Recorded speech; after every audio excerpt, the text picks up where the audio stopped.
బాబాయ్ ఈవినింగ్ ఏమైనా స్నాక్స్ తినాలనిపించింది బాబాయ్. ఇంకా ఇంట్లో చూస్తే డోరిటోస్ ప్యాకెట్ దొరికింది. ఫస్ట్ అయితే ఒక ఆనియన్, అలాగే ఒక టొమాటో, ఒక పెద్ద చిల్లీ తీసుకొని వాటిని బాగా సన్నగా కట్ చేసి పక్కన పెట్టుకోండి బాబాయ్. ఆ తర్వాత డోరిటోస్ ప్యాకెట్ తీసుకొని దంచించి బాగా నలుపుకోండి చిన్న చిన్న ముక్కలు అయ్యేంత వరకు. మరీ ఎక్కువ నలిపేయకండి, కొంచెం నోటికి తగలాలన్నమాట ముక్కలు. అలా నలుపుకున్న తర్వాత ఒక బౌల్ తీసుకొని వాటిలో డోరిటోస్ మనం నలుపుకున్న ముక్కలు అయితే వేసేసేయండి బాబాయ్. ఆ తర్వాత అందులో కట్ చేసి పెట్టుకున్న ఆనియన్స్, టొమాటో, అలాగే చిల్లీస్ అయితే వేసేసేయండి.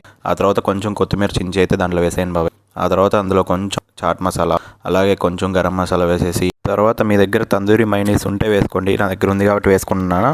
ఇది వేసుకోవడం వల్ల ఏంటంటే టేస్ట్ ఇంకా బాగా పెరిగిద్ది అనమాట.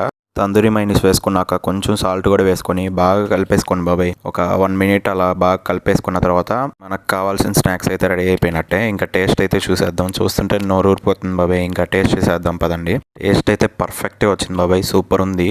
ఈవినింగ్ స్నాక్స్కి అయితే సూపర్ ఉంటుంది బాబాయ్. మీరు కూడా ఒకసారి ట్రై చేసేయండి, ఖచ్చితంగా మీకు కూడా నచ్చింది. సరే మరి పోయేస్తా.